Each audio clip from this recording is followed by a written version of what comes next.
Hello everyone, welcome back to my channel current affairs with Anuradha. आज मैं आप लोगों के साथ डिस्कस करूंगी प्रतियोगिता दर्पण मार्च 2022 के memorable points with detail explanation. देखिए, सबसे पहले आप सभी लोगों को मेरा सॉरी, क्योंकि लास्ट 15 डेज से मेरे चैनल पे कोई भी वीडियोस नहीं आ पा रहा था। कुछ टेक्निकल इश्यूज हो गए थे मेरे लैपटॉप में, इसलिए नहीं आ रहा था। अब आपको back to back videos provide किया जाएगा। सबसे पहले मैं आज आप लोग के साथ मार्च 2022 के मेमोरेबल पॉइंट्स डिस्कस करूंगी, फिर आपको स्पोर्ट्स का सेक्शन प्रोवाइड किया जाएगा और बैक टू बैक आपको फरवरी और मार्च इन दोनों महीने का जो आपको पीडी है वो आपको बैक टू बैक प्रोवाइड किया जाएगा। 67th बीपीएससी का जो पीटी का डेट है वो डिक्लेयर कर दिया गया है 7 मई। पहले आपको 30 अप्रैल था, तो देखिए अब आपको एक वीक का एक्सटेंशन भी मिल गया है। अब आपके पास अराउंड 50+ डेज हैं। अपनी तैयारी को फास्ट अप कीजिए, अच्छे से प्रिपेयर कीजिए ताकि आपका जो एक श्योर शॉट सीट रहे। मैं आपके साथ एक पर्टिकुलर वीडियो में मैं डिस्कस करूंगी कि करेंट अफेयर्स के कौन कौन से टॉपिक या कौन कौन सा मंथ आपके लिए बहुत इंपॉर्टेंट है।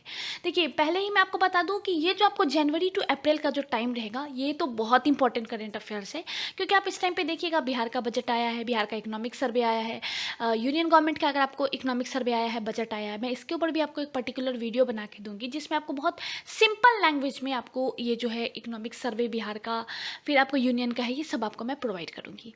तो ये तो आपको इंपॉर्टेंट है ही, साथ ही साथ आप इस टाइम पे देखिएगा बहुत सारे इवेंट्स हो रहे हैं, ये सारी ही चीज़ें इंपॉर्टेंट है। तो इन 4 मंथ्स के करंट अफेयर्स पे तो आप बहुत ज़्यादा फोकस कीजिए। साथ ही साथ मैं आपको सजेस्ट करूंगी कि आप अक्टूबर ऑनवर्ड्स, जितने भी अक्टूबर, नवंबर, दिसंबर, जनवरी, फरवरी, मार्च, अप्रैल, यहाँ तक का जो करंट अफेयर्स है इसको तो आप बहुत अच्छे से कवर कीजिए। और अगर आप कर सकते हैं तो प्लीज़ जून ऑनवर्ड्स आप अपने करंट अफेयर्स को तैयार कीजिए, क्योंकि अगर आप लास्ट 2-3 ईयर्स का पैटर्न उठा करके देखेंगे ना तो आप देखिएगा कि आपको ऑलमोस्ट पूरे 1 साल का करंट अफेयर्स बीपीएससी में देखने को मिलता है। बहुत जगह ये अफवाह चल रही है कि इस साल बीपीएससी में आपको इकोनॉमिक सर्वे या फिर बजट नहीं आएगा। बिल्कुल इस चक्कर में ना पड़े, ये आपको आएगा ही आएगा, देखने को क्वेश्चंस मिलेंगे ही। सो इन 2 टॉपिक्स को भी आप अच्छे से प्रिपेयर कीजिए। बिहार का इकोनॉमिक सर्वे और बिहार का बजट भी बहुत इंपॉर्टेंट है और इसी साल का इंपॉर्टेंट है। पिछले साल का अगर आपको मन है या फिर आपके पास टाइम बचा हुआ है तो एक रिव्यू देख सकते हैं, लेकिन इस साल पे आप ज़्यादा फोकस कीजिए, बहुत इंपॉर्टेंट है लास्ट 12 मंथ्स के करंट अफेयर्स बीपीएससी के पॉइंट ऑफ व्यू से। एक पर्टिकुलर वीडियो में मैं आपको जरूर बताऊंगी कि कौन कौन से टॉपिक करने से आप इस बार का बीपीएससी का जो पीटी है वो आपको आप क्लियर कर सकते हैं ईजिली। मैं एक पर्टिकुलर वीडियो में आपके साथ डिस्कस करूंगी। चलिए, आज मैं आप लोगों के साथ प्रतियोगिता दर्पण मार्च 2022 के मेमोरेबल पॉइंट्स डिस्कस करती हूँ। जो लोग मेरे चैनल पे नए हैं प्लीज़ लाइक शेयर और सब्सक्राइब जरूर कीजिएगा। बेल बटन को भी प्रेस करके जाइए ताकि मेरे जितने भी अपकमिंग वीडियोस होंगे उसका नोटिफिकेशन आपके पास सबसे पहले आए। Let's start. चलिए, हमारा पहला क्वेश्चन है, who assumed charge as first women chairman and managing director of ONGC. सबसे पहले आप यहाँ पे ओएनजीसी देखिए, oil and natural gas corporation. अभी रिसेंटली इसकी first women chairman and CMD बनी है अलका मित्तल। हालांकि इनको ये एडिशनल चार्ज दिया गया है। अगर आप देखिएगा तो ये पहले director of HR human resource रह चुकी हैं ओएनजीसी के अंदर। ये पहली महिला है जिनको इतना टॉप पोस्ट दिया है किसी भी महारत्न कंपनी के अंदर।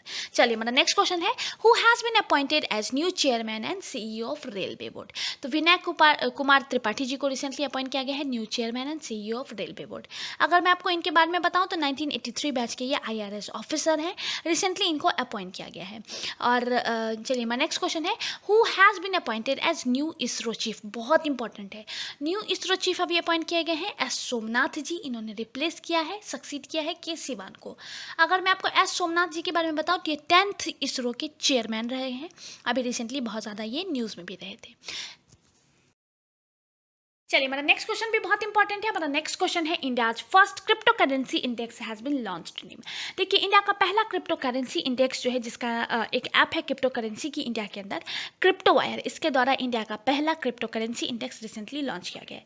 इसका नाम है IC15। ये जो इंडेक्स है बेसिकली आपको मेजर और मॉनिटर करता है the performance of 15 top widely traded crypto currencies that are listed on crypto exchange in the world. यहाँ पे जो ये जो इंडेक्स है IC15, इसको बेसिकली डिज़ाइन किया गया है to encourage the awareness and knowledge of crypto currencies among people as well as help in blockchain ecosystem.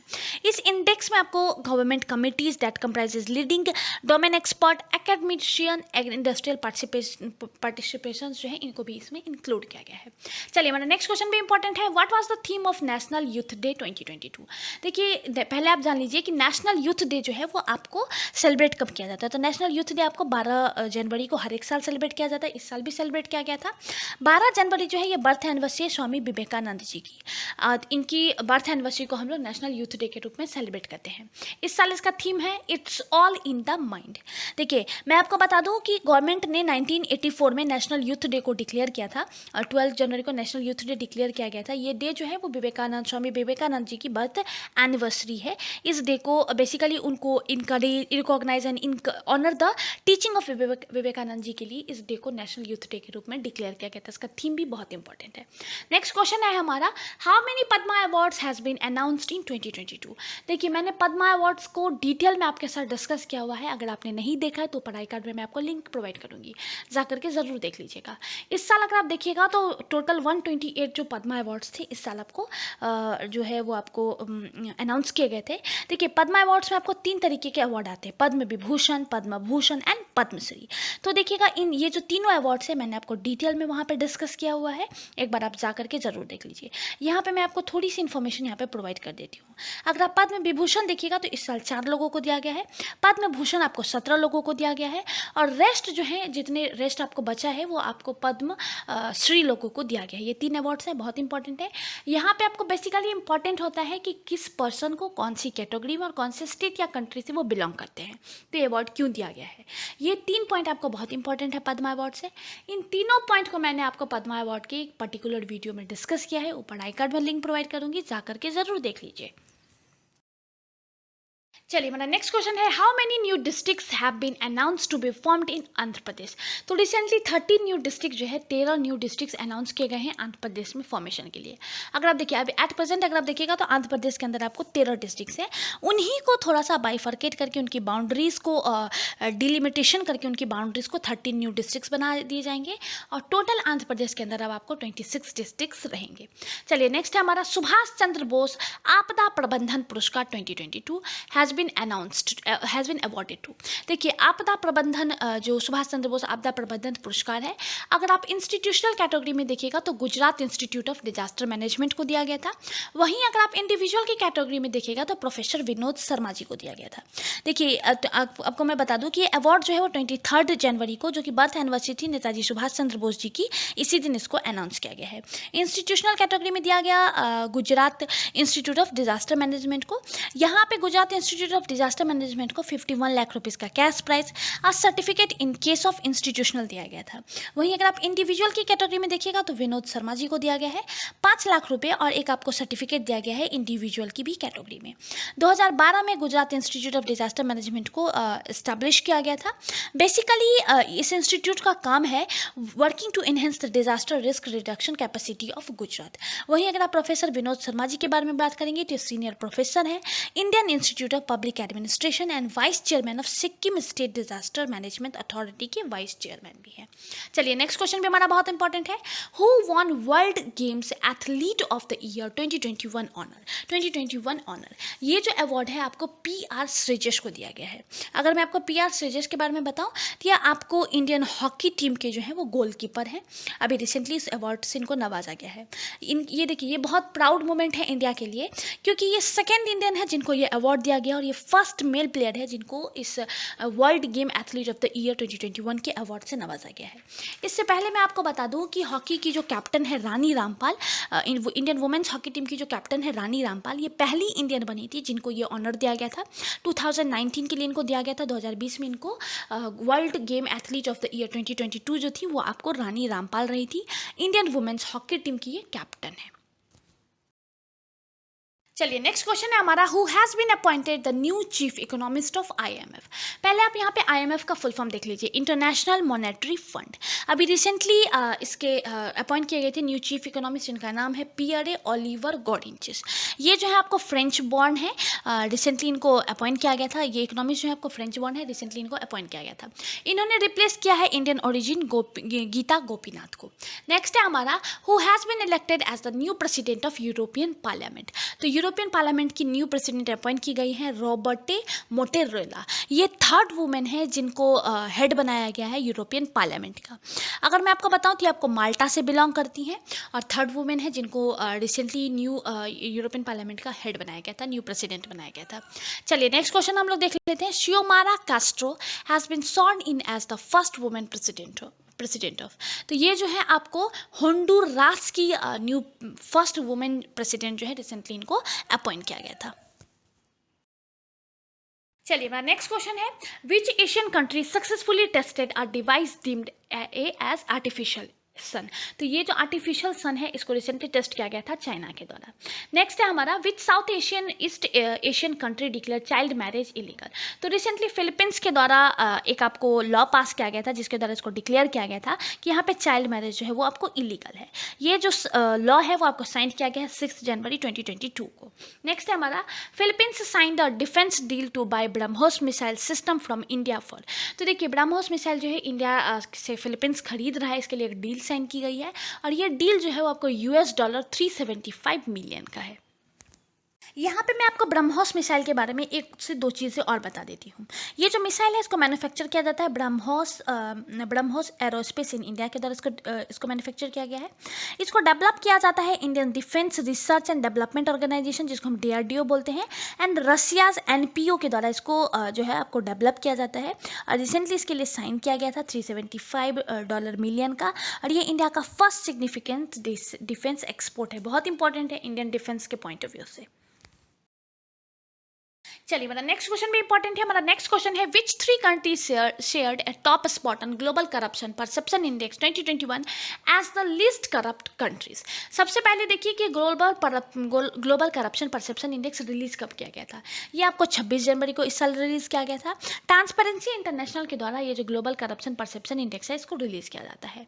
यहाँ पे टॉप स्पॉट पे 3 कंट्रीज थी, इनका नाम है डेनमार्क, फिनलैंड एंड न्यूजीलैंड। इन तीनों कंट्रीज का अगर आप स्कोर देखिएगा तो 88 पॉइंट ईच था।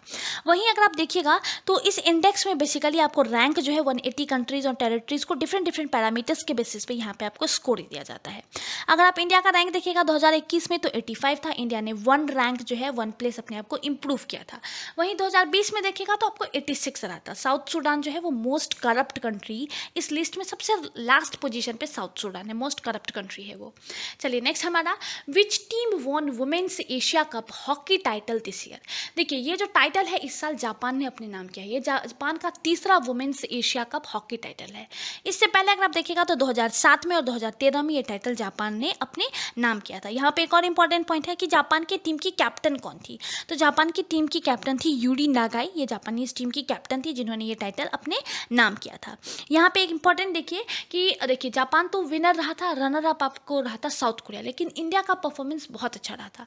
इंडिया यहाँ पे ब्रॉन्ज मेडल लेकर के आया था।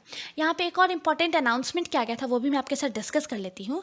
देखिए एशिया का अगर आप देखिएगा तो अगर आप देखिएगा वर्ल्ड कप 2023 जो हॉकी का है वो आपको होस्ट किया जा रहा है, को होस्ट किया जाएगा ऑस्ट्रेलिया एंड न्यूजीलैंड के द्वारा।